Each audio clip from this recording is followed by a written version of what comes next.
Financial Argument channel and subscribe to it. In order to support us, please do not forget to like our videos and comment on it with your own views. Finally, you can visit our website address, financialargument.net, and social media accounts for more financial news. This video posted with permission. The financial and political opinions expressed in this video are not necessarily of Financial Argument or its staff. Opinions expressed in this video do not constitute personalized investment advice and should not be relied on for making investment decisions. Now, for a very long time, we've been talking about how Trump has Andrew Jackson hanging in his office. And we know that Andrew Jackson went up against the central bank. That was his whole entire campaign to remove the central bank. And that's exactly what he did. And we've been saying that Trump, his entire push is to get to the source of the entire problem. And that is the central bank.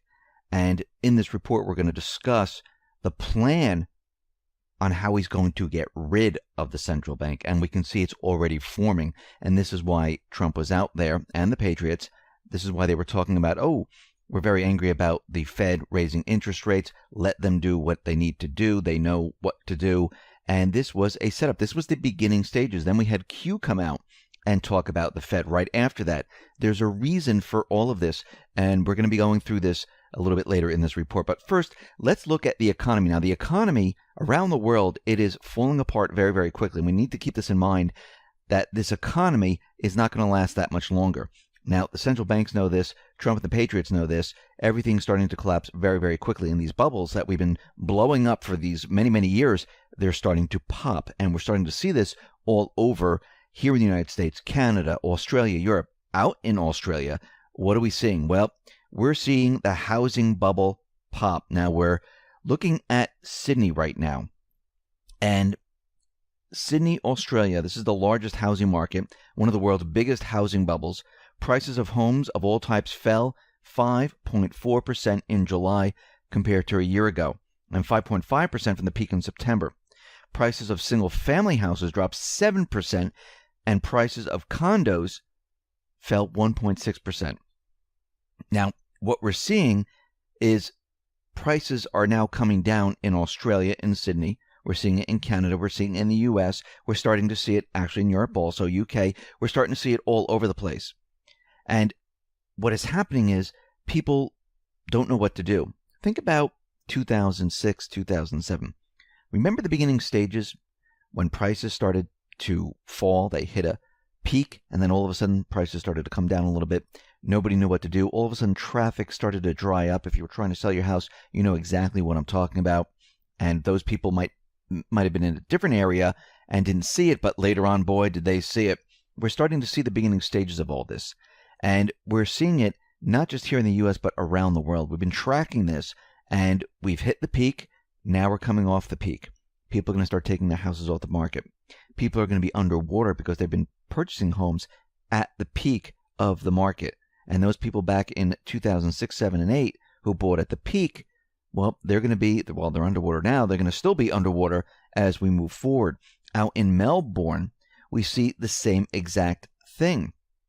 And it's a little bit behind Sydney, but right there, home prices in Melbourne fell 0.5% in July year over year. And if this is all coming from CoreLogic. They're looking at all this. And are down 3% from their peak at the end of November 2017.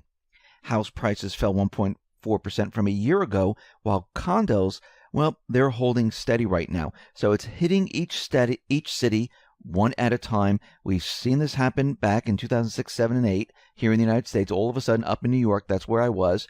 Housing prices just came down. Traffic dried up. Nobody knew what was going on. But if we looked at different parts of the country at the same exact time, like in Miami, everything was still booming. But guess what happened about 8 or 9 months later? Well, everything came to a standstill. And we're going to see the same exact thing happen once again. We see that in aggregate, the 5 capital cities index in Australia fell 2.4% in July year over year. Now, May was the first month with a year-over-year decline since October 2012. The index has now declined month to month for 10 months in a row and is down 3.1% from the peak in October last year.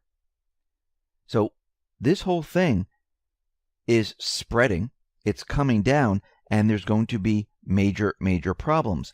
And if it was just in one little tiny area, not that big of a deal yet, but we're seeing this all over the place. We're seeing it in Australia now, that we've just been talking about. We talked about Canada. We're seeing it there. We're seeing it in Europe, and we're seeing it in the United States. We mentioned that about Case-Shiller, how we hit the peak. Prices are starting to come down.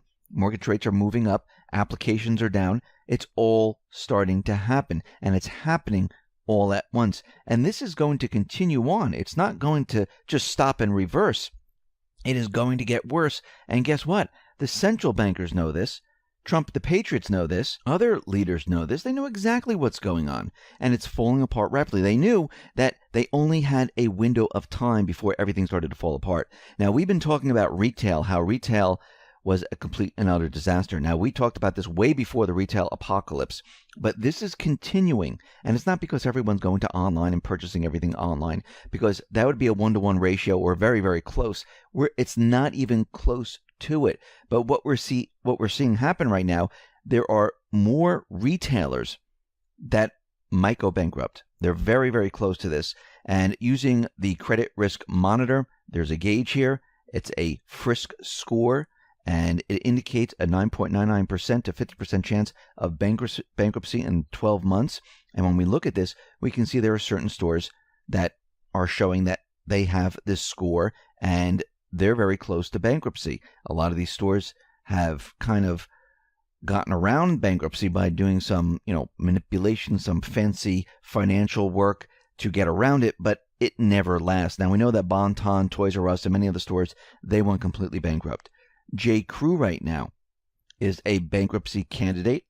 If we look at them, net losses for 2017 widened to $125 million from $23.5 million the year before. In the fourth quarter, sales at that retailer's flagship brand fell 4%. Neiman Marcus is also a candidate. We see Neiman Marcus top-line sales in fiscal 2017 fell around 5% to $4.7 billion compared to 2016. And that's very tough for a retailer that has about $4.8 billion debt pile. JCPenney, we know they're right up there. We also know that Sears is right there. GNC, their revenue has dropped 3.4%. 99-cent stores, same thing. They had a third quarter net loss of $27.1 million. BB, well, last year BB paid out around $65 million to dissolve its physical retail footprint. The move helped to avoid bankruptcy, but guess what? They're not doing well, and it looks like they're heading in that same direction. So this retail apocalypse is continuing. It has not ended. And you have to remember, people who don't have jobs or people who are making less money, not getting raises, we know that wages are falling. They're not going out and spending money. This is the big problem. This is the one thing the central bankers couldn't fix.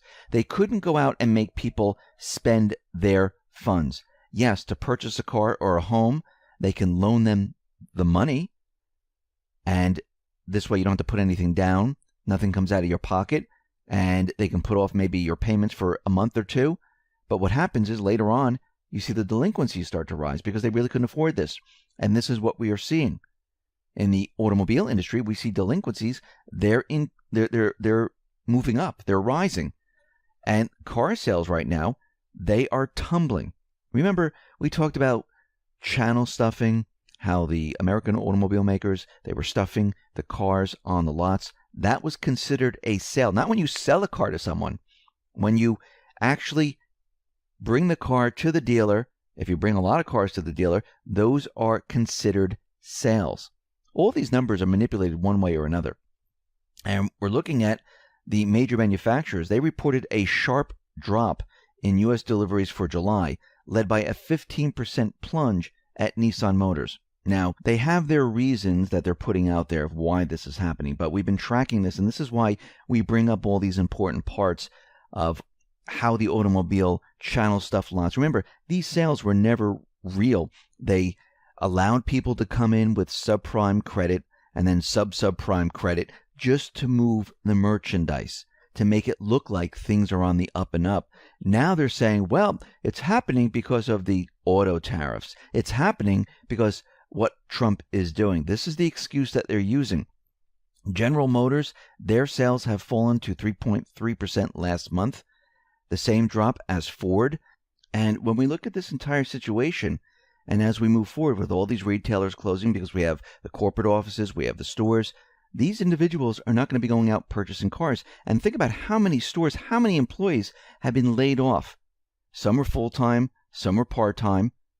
And once again, if you were working part-time and you weren't working a certain number of hours or getting a certain number of pay, you're not counted as being laid off. But on the flip side, if you got a part-time job, they counted you as a full-time worker. If you had 2 part-time jobs, you had 2 full-time jobs.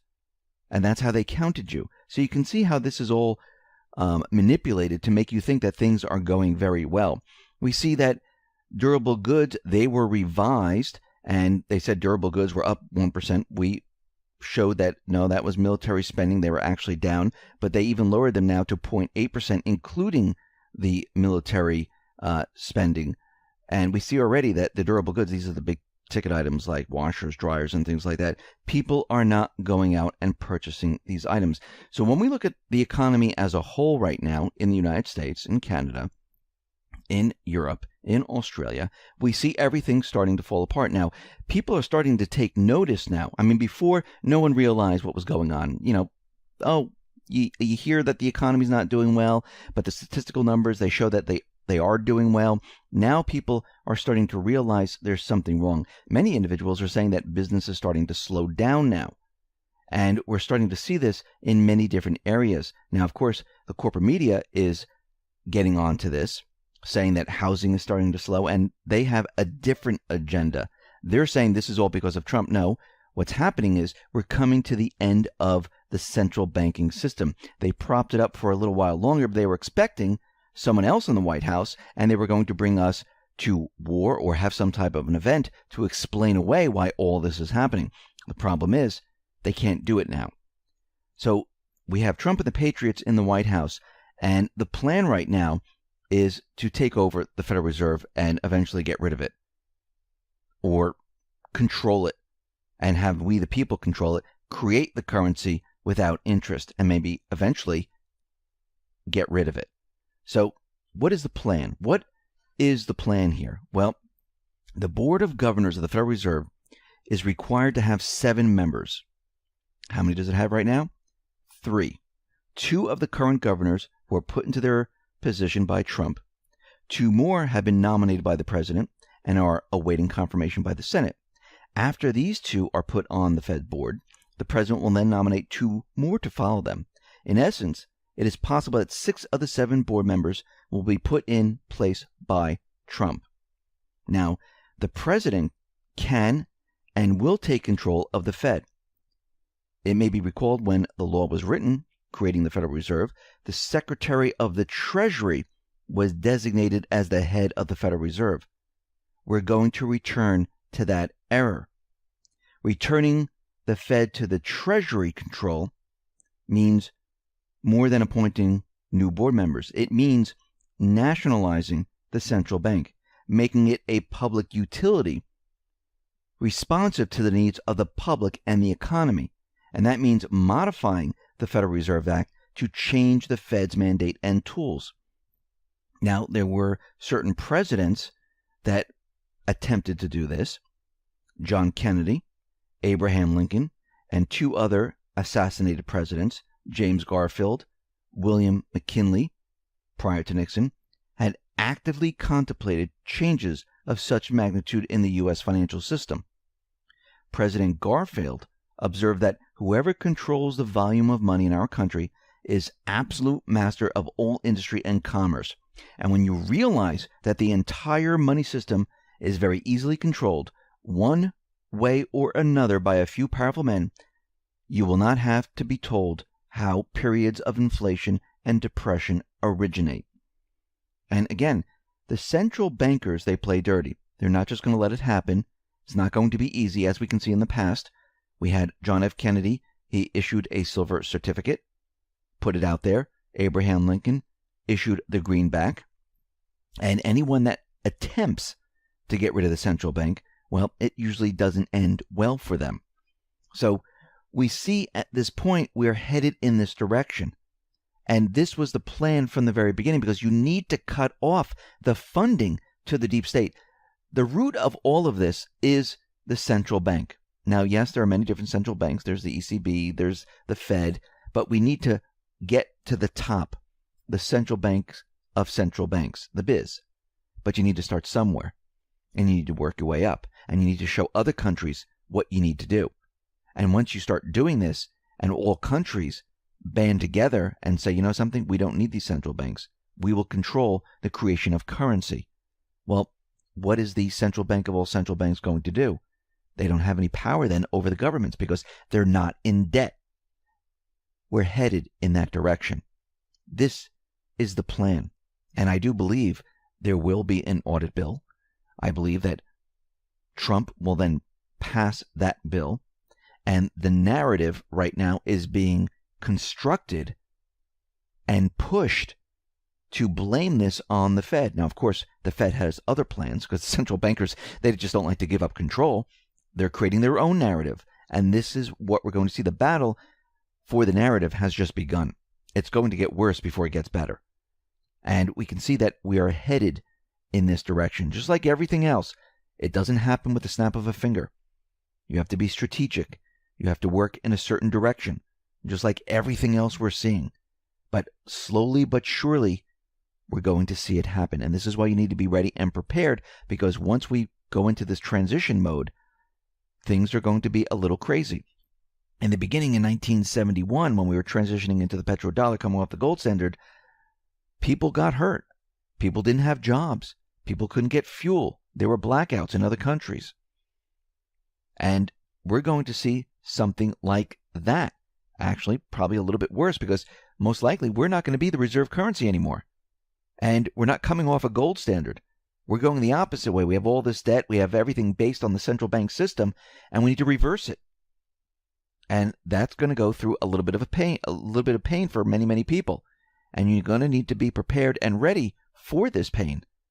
They're going to try to make it as easy as possible, but there will be some pain. So get ready, get prepared.